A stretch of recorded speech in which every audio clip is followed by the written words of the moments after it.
La voz de Ver, Jacobo Grinberg Silverbaum. Segunda parte. La voz de Ver. Introducción. La revolución científica de los siglos XVI y XVII postuló una separación total entre la mente y la materia. El espíritu mágico de la Edad Media, según el cual la materia tenía vida y participaba de la mente, fue sustituido por una concepción materialista según la cual el universo y sus objetos no son más que entidades sin vida ni conciencia. Los resultados del nuevo paradigma materialista están a la vista de todos: un consumismo absurdo, una falta de valores, una destrucción ecológica cada vez más avanzada, y la posibilidad real de un holocausto nuclear. De acuerdo al espíritu mágico, puesto que la materia goza de atributos mentales, la mente individual de cada ser humano es capaz de afectar la materia, transformándola y modificando sus propiedades. Esta posibilidad fue negada por el espíritu materialista, considerándola absurda y sin base alguna de sustentación. Que el paradigma materialista está equivocado lo demuestra la existencia de los efectos quirúrgicos que han sido realizados por chamanes, tales como Arigó o Pachita. Ellos eran capaces de alterar la materia, hacer desaparecer objetos e inclusive materializar órganos biológicos con el solo poder de su mente. La misma conclusión se desprende después de conocer las hazañas de los mayas de antaño, los que podían construir pirámides usando fuerzas mentales, y los contemporáneos, quienes usan el fuego como una extensión de sus propios cuerpos. Sin embargo, algunas explicaciones que ofrecen los opositores del paradigma animista no son capaces de satisfacer a un espíritu curioso y formado a fines del siglo XX.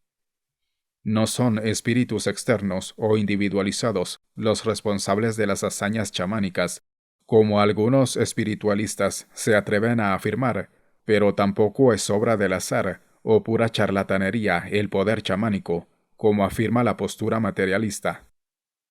En esta parte del libro se sostiene que la llave para entender la realidad y así poder trascender tanto el paradigma materialista como el animismo simplista y egocéntrico es explorando la forma en la cual ocurre la percepción y el proceso mediante el cual se crea la experiencia perceptual.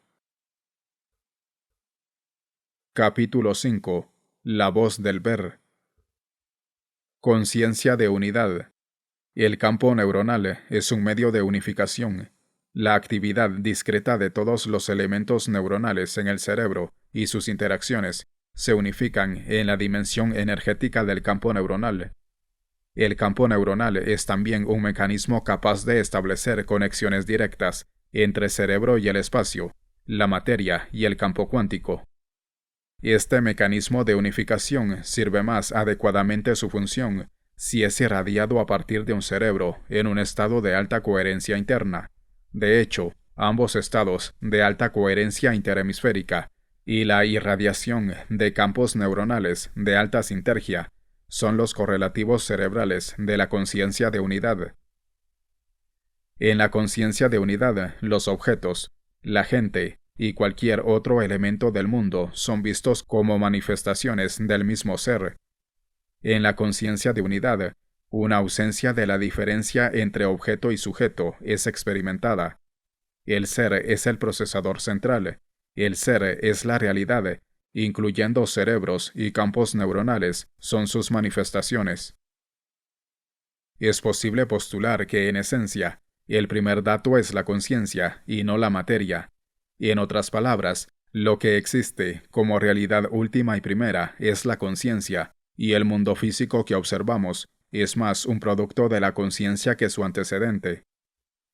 La existencia del ser como procesador central, con el cual la mente humana es capaz de establecer un contacto, es ciertamente el origen y el sostenedor de una aproximación optimista y esperanzadora de la realidad. En la percepción, es el procesador central el que, al interactuar con el patrón de interferencia, transforma la estructura energética de la experiencia en una experiencia consciente. De esta forma, el ser no es una entidad separada con la cual establecemos contacto. sino más bien esta es la raíz y el sostén de cualquier experiencia perceptual y de contacto con el yo. En la experiencia, el ser siempre existe, pero la existencia del ser es sentida únicamente cuando ambos, el campo neuronal y el cuántico, interactúan en su más elevado nivel sintérgico. Y en este estado de conciencia de unidad, el procesador central se vuelve consciente de sí mismo como sostenedor de todas las experiencias y sus manifestaciones. En la experiencia del ser, no únicamente una sensación de completa paz y beatitud es experimentada, sino también el conocimiento en su más profundo nivel es alcanzado. Este conocimiento, la voz del ver, es acerca del ser, la realidad más íntima que un ser humano puede experimentar. Nosotros, los seres humanos, poseemos, al igual que las partículas elementales, una naturaleza doble. Somos al mismo tiempo entidades discretas y entidades analógicas ondulatorias. El campo neuronal explica nuestra naturaleza ondulatoria y nuestra conexión física con el resto del universo. Obviamente, la naturaleza de la conciencia de unidad no puede ser reducida a interacciones entre campos energéticos. Sin embargo, el campo neuronal es parte de un buen modelo que sirve para explicar algunas de las características de la conciencia de unidad. No es el cerebro el que crea el estado de conciencia de unidad, sino más bien es a través del cerebro y su campo neuronal que la conciencia de unidad es capaz de ser focalizada e interactuar con el universo físico. Es únicamente cuando el cerebro se unifica internamente que la conciencia de unidad es manifestada al nivel humano. Esta manifestación no es un fenómeno privado. De acuerdo con un conocimiento muy viejo y con evidencia experimental muy reciente, Muktananda, 1982, Borland y Landrit, 1976, un ser humano en conciencia de unidad es capaz de afectar los niveles de conciencia de otros seres humanos. En términos sintérgicos, esto significa que un estado de alta neurosintergia de un campo neuronal puede cambiar los niveles neurosintérgicos de otros campos neuronales. Nosotros, en el laboratorio, hemos descubierto evidencia que está a favor de lo anterior. Greenberg, Silverbaum y Ramos J. 1987, y que fue tratada con detalle en el volumen 5 de esta serie. El cerebro es un modelo de la conciencia y del universo. El modelo refleja diferentes niveles de idealidad y focaliza estos niveles en nuestra conciencia humana. La purificación algorítmica. Como vimos en el volumen 5, la técnica para llegar a la conciencia de unidad es la meditación autoalusiva. En realidad, es imposible activar un algoritmo autoalusivo si el sistema informacional que se desea algoritmizar contiene errores de codificación. Para poder cambiar de nivel dimensional o de unificación, es necesario que se reconozca en su totalidad el nivel previo al del salto dimensional. Esto último, que aparece tan abstracto, es realidad dinámica, constante de la existencia. Un ejemplo de lo anterior podrá apreciarse si hacemos un análisis de la evolución de la experiencia perceptual.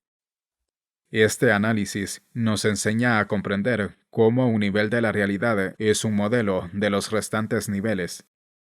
En la evolución de la percepción, uno de los primeros pasos fue la reactividad simple de un protoplasma. La primera célula que apareció en el universo poseía esta elemental capacidad.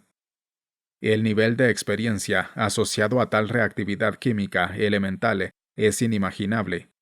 Solamente cuando un conjunto o población celular se organizó en un organismo y éste también adquirió la capacidad de reaccionar, es que la primera experiencia en el universo perceptual apareció. Quizás esta experiencia fue un sentir vibracional táctil de baja frecuencia y poca capacidad discriminatoria.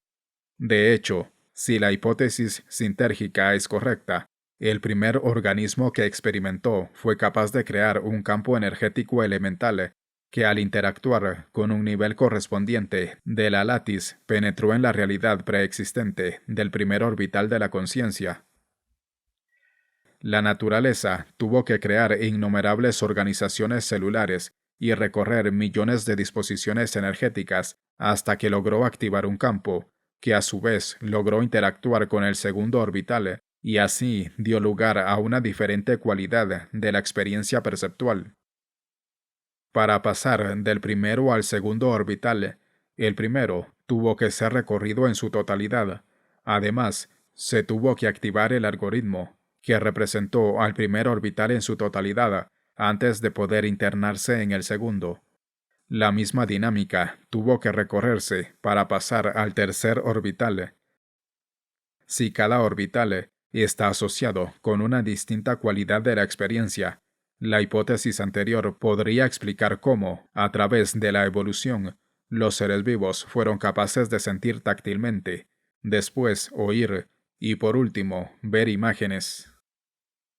Cada cambio de cualidad está asociado con el logro de la algoritmización de un orbital y con la activación de un campo neuronal de la sinergia suficiente como para poder interactuar en forma congruente con el siguiente orbital permitido. De la misma forma que con estos orbitales perceptuales, así también ha sucedido con los niveles supraperceptuales y está aconteciendo con los niveles suprarracionales.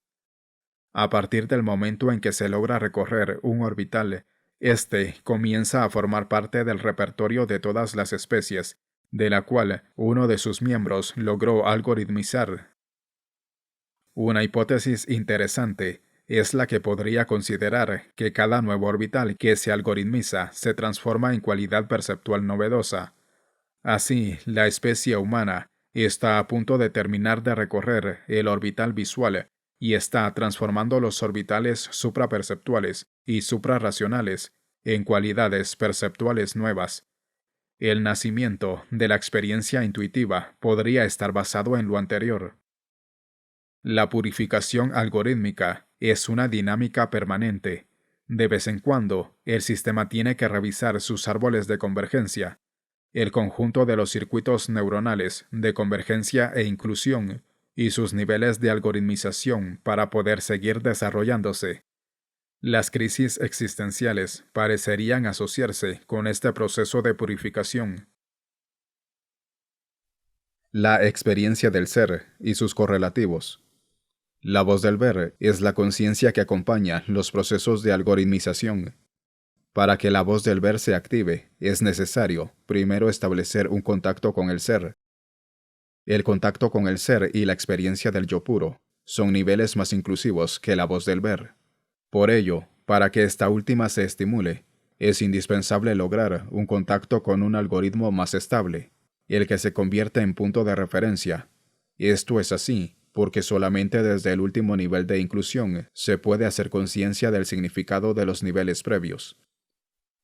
Literalmente, la voz del ver es el lenguaje del yo puro, hablando desde su silencio. Es como si el que hablara fuera un ser mucho más sabio que quien experimenta, y por ello con mayor visión y alcance. Solamente desde el silencio es posible escuchar el mínimo ruido. De la misma forma, en la experiencia del ser, es el silencio el que impera y todo lo demás aparece, destacándose a partir de y sobre ese telón de fondo. La experiencia del ser es el punto de referencia último, porque es el estado de mayor equilibrio y coherencia.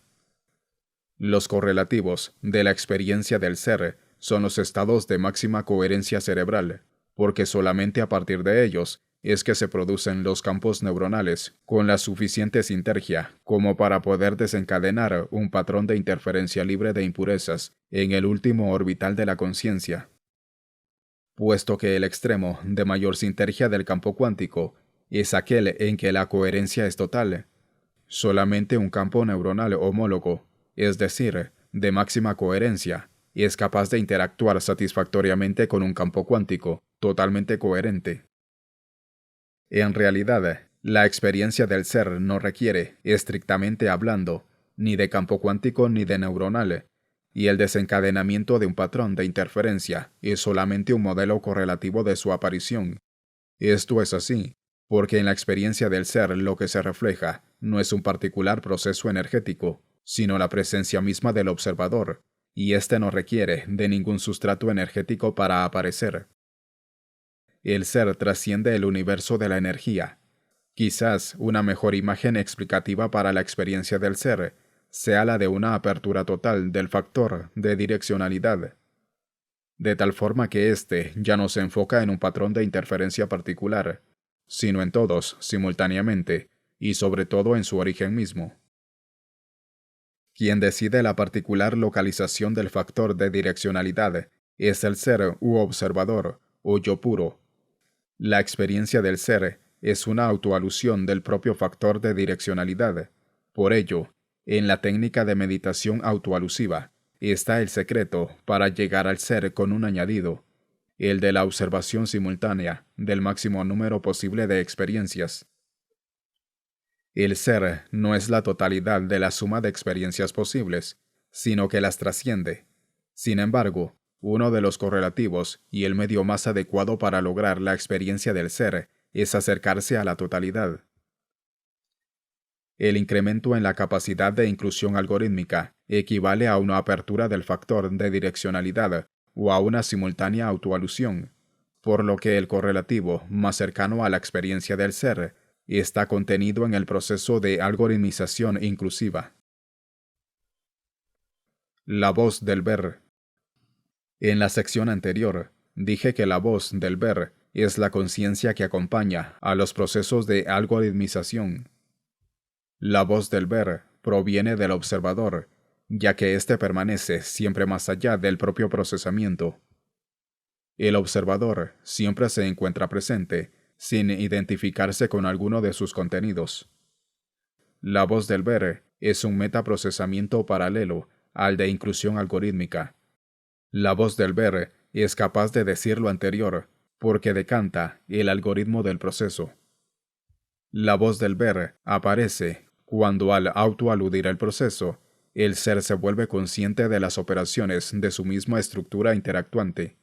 En otras palabras, la voz del ver habla acerca de la maquinaria asociada a la creación de la experiencia y acerca de quién la transforma y de cómo la realiza. La voz del ver parece provenir de aquello que no se identifica, de lo que permanece independiente y sin mancha. La voz del ver aparece cuando en el silencio se focaliza la atención en el proceso. La voz del ver no proviene del intelecto y no surge como resultado de un análisis lógico. Es, más bien, percepción sin intermediación mental. Es percepción directa, junto con su conciencia. La voz del ver, cuando es genuina, no desvía ni reprime a la experiencia. Esta última fluye acompañada de explicaciones precisas y sin dudas. La voz del ver es certeza y es producto de los orbitales suprarracionales. La voz del ser. En las bandas de emanaciones de la conciencia, a las que he denominado orbitales de la conciencia, el conocimiento se encuentra definido y almacenado. Cuando un campo neuronal alcanza el grado de sinergia de una de estas bandas, el observador recibe su información. Las bandas no son independientes entre sí. Cada una de ellas forma un continuo con el resto. Este continuo alcanza umbrales de cambio dimensionales cada vez que se recorren todas las posibilidades de cierta realidad. El fenómeno recuerda la activación y la transformación de patrones simáticos. Jenny, 1974. En la simática, cuando se aplica la energía de un campo vibracional que interactúa sobre una sustancia moldeable, ésta adquiere un patrón bidimensional que se complica a medida que la frecuencia se incrementa. Cuando esta última alcanza un umbral, el patrón alcanza su máxima complicación bidimensional. Si se incrementa más la frecuencia, el patrón se vuelve tridimensional. Ocurre lo mismo con cada banda y con las experiencias asociadas con ella. Cada experiencia posee una cualidad nueva y original. El límite del proceso se encuentra cuando la experiencia asociada es la del ser. La voz del ser proviene precisamente de allí, de la última banda, es decir, de aquella que ha logrado alcanzar la dimensión más trascendente. Cada nueva dimensión unifica todos los contenidos de las previas a sí misma. La dimensión del ser es la unidad última y total. En ella no existe ni tiempo ni espacio, y la voz que acompaña su aparición solamente anuncia su presencia, porque no existe ni explicación, ni verbalización, ni pensamiento, o ideas que puedan aproximarse a la experiencia real del ser. Esta voz del ser es el punto referencial más cercano a lo que podría conceptualizarse como absoluto por ello. Desde allí, todo lo demás adquiere sentido y significado. Cualquier componente que se aleje del silencio de la experiencia del ser es reconocido, y la voz del ser anuncia que el nivel de aquello se ha alejado y dice cuándo y por qué. Localización del observador. Para quien pretenda comprender la voz del ver, hablar de la localización del observador le enfrenta a uno de los problemas más complejos que pueden ser analizados. Han existido varios intentos de revelar el misterio de la localización del observador y de su experiencia. Uno de ellos habla del ser u observador como uniabarcante de su localización, pero capaz de localizarse en cualquiera de sus criaturas. Desde este punto de vista, todos los seres vivientes compartimos el mismo observador. De acuerdo con los tibetanos, todos los seres humanos se hermanan en su condición de ser sentientes, y esta capacidad es de la misma esencia de todos. El budismo clásico habla de vipassana como la de la técnica más apropiada para llevarnos a la iluminación, pero niega la existencia absoluta de un observador, a pesar de que aconseja observarlo todo como medio sublime de unificación.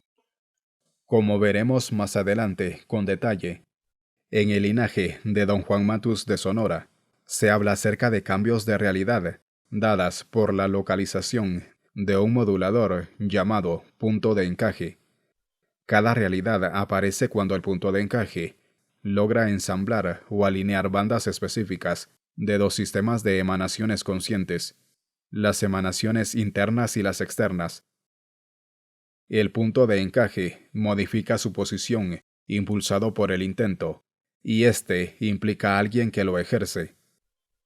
El cambio en la localización de la experiencia, según Don Juan, implica un cambio de realidades totales.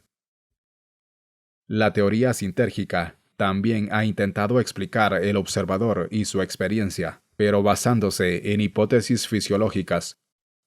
Como vimos en el volumen 5, existen orbitales permitidos de la conciencia y otros prohibidos. El cambio de localización es precisamente la localización del observador en alguno de los orbitales permitidos. Esta localización se realiza a través de la puesta en marcha de un factor de direccionalidad que logra que el patrón de interferencia puramente energético asociado con un orbital sea transformado en experiencia cuando el observado se localiza allí. En realidad, el factor de direccionalidad está íntimamente ligado al nivel sintérgico de la actividad cerebral, puesto que este nivel es el que determina la posibilidad de interacción congruente y permitida con el campo cuántico. Desde este punto de vista, las bandas u orbitales parecerían existir por sí y en sí mismos, y el observador, al interactuar con una de estas bandas, transfiere al campo de la experiencia consciente el conocimiento localizado en el orbital correspondiente. Esta concepción es muy similar a la que ha sostenido la Cábala. Según la Cábala, existen esferas de conciencia llamadas sefirot, a las que el ser humano tiene o no acceso, dependiendo de su grado de evolución y su nivel de iluminación. Las sefirot cabalísticas son equivalentes a los orbitales sintérgicos, siendo ambas bandas preexistentes a las que el observador tiene acceso dependiendo de su capacidad de focalización.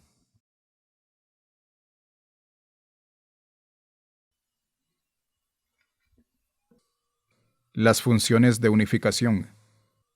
En fisiología y en psicología, Existen descripciones acerca de diversas funciones y diferentes necesidades orgánicas y físicas. El organismo necesita alimento y la psique paz y equilibrio. El ser humano requiere de intercambios significativos con sus semejantes y necesita vivir una vida con significado profundo a riesgo, si no lo hace, de perder su integridad y su deseo de seguir viviendo. Las funciones de unificación se inscriben dentro de lo anterior, satisfaciendo necesidades importantes. Recientes descubrimientos en el laboratorio, Corsi, M. 1986, indican que tanto el hombre como los animales incrementan su coherencia interhemisférica durante el sueño. Es probable que parte de las necesidades que se satisfacen durante lo onírico sean precisamente las funciones de unificación. Desde un punto de vista sintérgico, las funciones de unificación se relacionan con la posibilidad de establecer un contacto con los orbitales de la conciencia de mayor poder sintérgico, es decir, de mayor coherencia. El establecimiento de estos contactos parecería alimentar a la psique de un nutriente básico. En otras palabras, se podría postular que la conciencia se revitaliza durante un contacto con su propia fuente de origen, siendo esta la autoalusión del observador sobre sí mismo. Esto es lo que ocurre en los orbitales más sintérgicos. De la misma forma, el contacto de la conciencia con la fuente del psiquismo acontece cuando el factor de direccionalidad es enfocado simultáneamente en diferentes orbitales, ampliando de esta forma el rango y amplitud de la conciencia del ser. La unificación de diversos contenidos de la experiencia se da cuando estos se someten a observación. El observador es el que unifica todos los contenidos de la experiencia dentro de sí mismo en el acto de observación simultánea de diferentes orbitales. Los unifica satisfaciendo de esta forma a las necesidades derivadas de las funciones de unificación. En el pensamiento hindú existe la idea de que el alimento del espíritu existe y es necesario obtenerlo para lograr un estado de salud mental. La unificación de alta sintergia parecería ser el correlativo fisiológico de este pensamiento. Entrenamiento del observador. El entrenamiento del observador es el medio que permite conservar la integridad de la conciencia. Este entrenamiento se logra mediante la contemplación autoalusiva sin límite. Con autoalusión sin límite, me refiero a la permanencia del estado autoalusivo independiente del nivel de la conciencia al que se llegue con la autoalusión precedente. En otras palabras, si se logra algoritmizar la percepción característica de un nivel jerárquico de la conciencia. Si además se logra autoaludir el ego del siguiente nivel jerárquico, transformándolo en percepción característica, y de nuevo se logra algoritmizar a esta. Si este proceso se continúa sin identificarse ni con una percepción característica o con un ego, a esto se le llama autoalusión sin límite. Es obvia la resultante de tal proceso. El observador permanece en autoalusión, fortaleciendo su presencia consciente, hasta que lo único que se experimenta es al observador mismo. Aunque se analiza con detalle más adelante, aquí es pertinente considerar la diferencia entre el observador y el sujeto de la experiencia. El sujeto de la experiencia se identifica con todos los acontecimientos corporales, sintiéndolos como propios. Cambia con el estado corporal, emocional y mental. El observador, en cambio, es neutro con respecto de cualquier modificación que acontezca con el sujeto de la experiencia y su cuerpo. En este sentido, puesto que el observador es independiente del sujeto de la experiencia, la muerte del cuerpo no puede afectarlo. La llamada vida eterna del cristianismo no es otra cosa más que lo anterior, y se logra mediante la práctica de la autoalusión sin límite. La iluminación budista tiene el mismo origen. De hecho, Buda recomienda la autoalusión como método principal de meditación. De acuerdo con el Maha Satipatthana Suttan 1, discurso en el cual Buda explica su técnica de meditación conducente a la iluminación. Esto he oído, en origina ocasión. El bendito vivió entre los Kurús de Kamasadhama, un pueblo de la gente Kurú. Allí, el bendito se dirigió a los bhikkhus de esta manera: bhikkhus, y le respondieron: Señor venerable.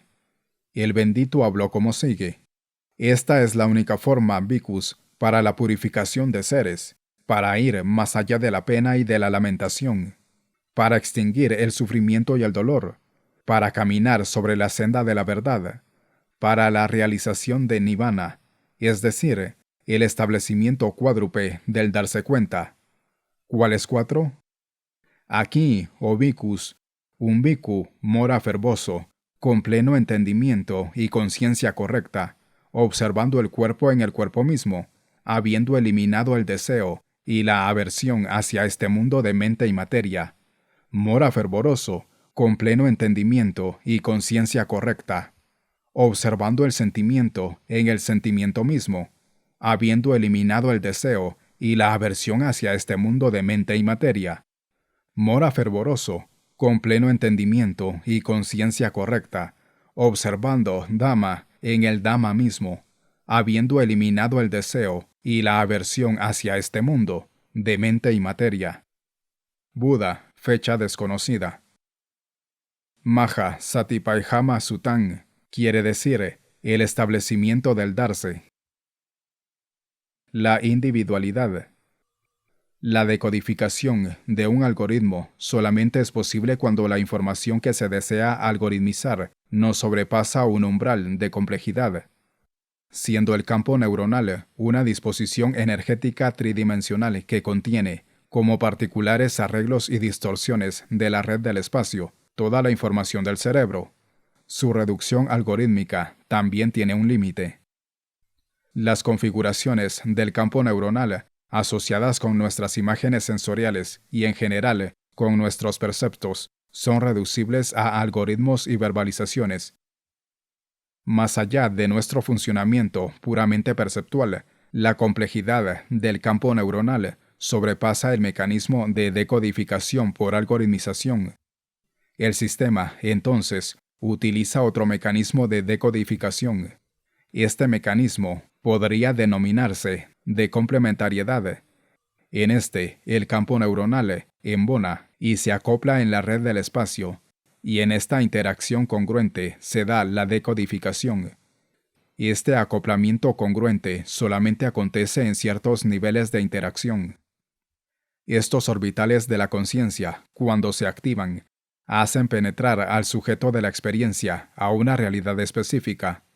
Este contacto es, simultáneamente, una experiencia y la decodificación directa de la misma.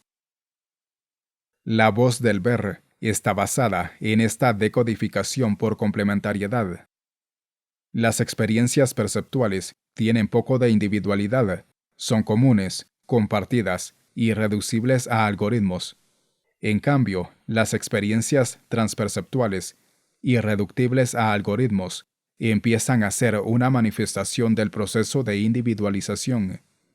La individualización es transalgorítmica, directa y decodificada por complementariedad. La autoalusión de un sistema simple se da cuando éste logra descartar su algoritmo. En un sistema complejo, la autoalusión no procede por algoritmización, sino por complementariedad. El campo neuronal, al complementarse con una disposición homóloga del campo cuántico, tiene en esa complementariedad el testigo duplicado que requiere para poderse autoaludir. Y el campo de complementariedad actúa literalmente como un espejo para su homólogo. Por supuesto que este último implica que el observador puede focalizarse en cualquier disposición, aunque más exactamente, que pueda observar cualquier disposición energética. Un extraordinario ejemplo de una disposición compleja, cuya estructura es de acoplamiento por complementariedad, es el DNA. La molécula hipercompleja del DNA está constituida por una doble hélice, con cada una de sus partes constituida en complemento homólogo de la otra. No es azaroso que el DNA sea el algoritmo de un cuerpo, porque representa un modelo fundamental de la operación básica responsable del desarrollo y la evolución, la autoalusión por complementariedad. A medida que un cerebro se complica y se incrementa la sinergia del campo neuronal resultante de su actividad, el complemento de su morfología se acerca más al límite de complejidad de la que es capaz el campo cuántico. Se podría postular que el extremo más complejo de la red del espacio es el polo de total unificación y que allí todas las fuerzas de la naturaleza forman un solo campo. Cuando la complementariedad se da en la máxima sinergia, la autoalusión la realiza el ser, representado por el campo de máxima unificación. En otras palabras, el espejo de un campo neuronal de la máxima sinergia es el campo cuántico de mayor coherencia y equilibrio. El observador se encuentra en la circunstancia anterior en su mismidad. A esto conduce la meditación autoalusiva sin límite. En el pensamiento oriental, al estado de mismicidad del ser se le llama iluminación. El campo neuronal de máxima sinergia es literalmente iluminado por su complemento y desde allí observado. En el pensamiento oriental, al estado de mismidad del ser se le llama iluminación. El campo neuronal de máxima sinergia es literalmente iluminado por su complemento y desde allí observado. Puesto que lo que se observa es el fundamento de toda reacción, es decir, el estado del campo de total coherencia, el observador se experimenta a sí mismo. Este es el límite de la contemplación autoalusiva. De acuerdo con Roberto Prado, 1986, el ser individual está dado por la existencia simultánea de tres niveles. Primero, el sujeto de la experiencia. En segundo lugar, el observador puro, capaz de ver la experiencia del sujeto desde una perspectiva trascendental. Por último, un nivel que es capaz de comprender lo que está aconteciendo, la voz del ver. Esta Trinidad individualizada parecería correspondiente a la Trinidad cristiana, en la que el Hijo sería el sujeto de la experiencia, el Padre el observador, y el Espíritu Santo la inteligencia que comprende el proceso. El misterio de la unidad de la Trinidad cristiana es el misterio de la individualidad, y ésta, en términos sinérgicos, se explica por acoplamiento, por complementariedad, se activa por la contemplación autoalusiva. Acerca de la evolución del proceso autoalusivo, se puede afirmar con seguridad que organismos complejos como el ser humano lo posee, y organizaciones elementales como el DNA lo manifiestan en su estructura. Por otro lado, durante la contemplación autoalusiva, en cada uno de los orbitales de la conciencia, la experiencia que se produce cuando se logra autoaludir es la de un salto desde una identificación con un nivel de experiencia a una observación desde fuera de ese nivel. La estabilidad de la observación autoalusiva parecería querer decir que algo en ese salto se fija o disminuye su movimiento y se estabiliza. Si, como dije antes, la autoalusión tiene como fundamentos el acoplamiento por complementariedad, la sensación de salto subjetiva es producto de un salto real que el sujeto de la experiencia hace desde una posición ligada al campo neuronal hacia otra posición asociada con la red del espacio-tiempo. El sujeto de la experiencia se convierte en observador durante el salto y se ampara y cobija en el campo cufíntico, que debe sufrir un congelamiento durante el proceso. En otras palabras, en el momento en que se activa una interacción congruente del campo neuronal con el campo cuántico en un orbital de la conciencia, y el sujeto de la experiencia logra autoaludir su nivel al convertirse en observador externo del mismo. El patrón de interferencia resultante de la interacción y la misma disposición del campo cuántico deben sufrir un proceso homeostático de estabilización. La experiencia del sujeto durante ese proceso también se estabiliza. Acerca de los efectos de la autoalusión en un orbital y acerca del proceso energético de estabilización nada se sabe. Sin embargo, se antoja pensar que quien logra autoaludir un orbital de la conciencia lo deja como herencia para futuros sujetos. Quizás lo anterior sea el fundamento del desarrollo de la conciencia colectiva, misma que avanza cuando uno de sus miembros logra volverse consciente de un nivel de la realidad hasta antes de ese momento inaccesible y no experimentado por ser humano alguno. Esta apertura de orbitales novedosos es el resultado de la contemplación autoalusiva en orbitales de frontera para la conciencia humana. El nuevo orbital autoaludido y estabilizado forma, por así decirlo, la nueva frontera o pantalla sobre la que se proyectan nuevos campos neuronales, hasta que de nuevo uno de ellos complementa la disposición energética del orbital previamente autoaludido. En el momento en que tal acontecimiento ocurre, un nuevo ser humano, con una conciencia expandida, surge.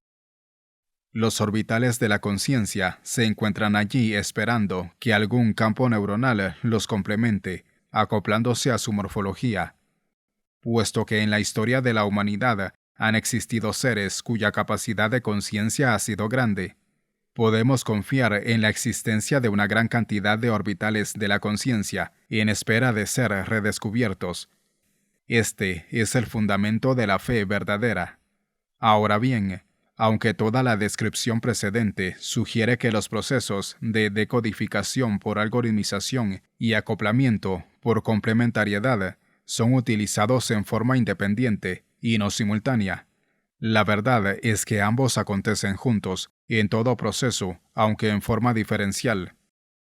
En otras palabras, desde los perceptos sensoriales hasta los manejos transperceptuales, son simultáneamente decodificados por algoritmización convergente y por complementariedad, aunque en diferente medida cada uno de ellos. Por ejemplo, una imagen visual es principalmente resultado de un acoplamiento directo entre el campo neuronal y la red del espacio. La geometría de la imagen y todos sus detalles son el patrón de interferencia, producto de la interacción de dos campos. Pero simultáneamente, con esta complementariedad, el sistema nervioso decanta el algoritmo del campo neuronal a través de la puesta en marcha de sus circuitos de algoritmización por convergencia y de todos sus procesos. El algoritmo de un percepto no contiene los detalles del mismo, aunque es capaz de reproducirlo de la misma forma que el DNA puede construir un cuerpo sin contener los detalles del mismo en su estructura proteica. La imagen visual en sí misma es resultado de la interacción, pero su manejo conceptual y su identificación es un producto de su algoritmización. Tanto la algoritmización como la complementariedad ocurren durante el procesamiento perceptual. De la misma manera acontece con las funciones transperceptuales. Estas activan procesos de interacción energética y pueden lograr producir un campo neuronal que se acopla por complementariedad con un orbital de la red del espacio. Cuando esto sucede, se despierta un nuevo nivel de conciencia congruente e íntegro. El logro de la complementariedad se alcanza a través de la contemplación autoalusiva, y ésta activa un salto de la posición del sujeto de la experiencia desde su localización en la región neuronal hacia su aparición como observador del campo neuronal desde la red del espacio, pero simultáneamente con lo anterior, la autoalusión es una búsqueda algorítmica, y aunque ésta no es la responsable del salto autoalusivo, interviene en su génesis.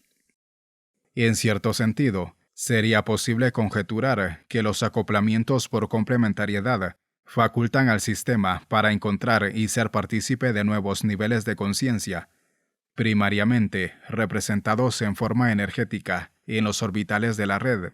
En cambio, los procesos de algoritmización y la complementariedad contribuyen al desarrollo de la conciencia, la primera como un mecanismo de conceptualización y la segunda como un sistema de creación directa de la experiencia. Cada proceso de decodificación estaría incompleto aisladamente. Ambos son necesarios y contribuyen al desarrollo. Ambos están presentes en cualquier proceso de decodificación, pero en diferente medida y con distinta participación y funciones. Ya vimos cómo a lo largo de la evolución, un mecanismo similar al autoalusivo se ha manifestado en la conformación de unidades cada vez más complejas, incluidas en sistemas que, a su vez, son de nuevo incluidos en organizaciones mayores. Así, por ejemplo, las partículas elementales se organizaron en átomos. A su vez, formaron parte de moléculas, que a su vez integraron tejidos, órganos y organismos. Cada nivel nuevo actúa como si autoaludiera a su antecesor, formando una cadena de incremento de complejidad y sinergia. No es extraño entonces que la contemplación autoalusiva sea un mecanismo tan poderoso de integración de la conciencia, puesto que está basado en la misma fuerza responsable de la evolución y tiende hacia el logro de la total unidad. Se antoja pensar que el campo neuronal sea capaz de interactuar consigo mismo, y que esta autointeracción sea el mecanismo de autoalusión más directo y poderoso. Si lo anterior es posible, la interacción debería suceder durante las instancias neuronales de mayor coherencia. En realidad, el acoplamiento por complementariedad genera un proceso de autointeracción y podría ser el mecanismo fisiológico responsable de su ocurrencia. En otras palabras, la interacción con un cuerpo energético homólogo y complementario sería el mecanismo responsable mediador de un proceso de autointeracción en el cual el campo neuronal interactúa consigo mismo a través de su complemento.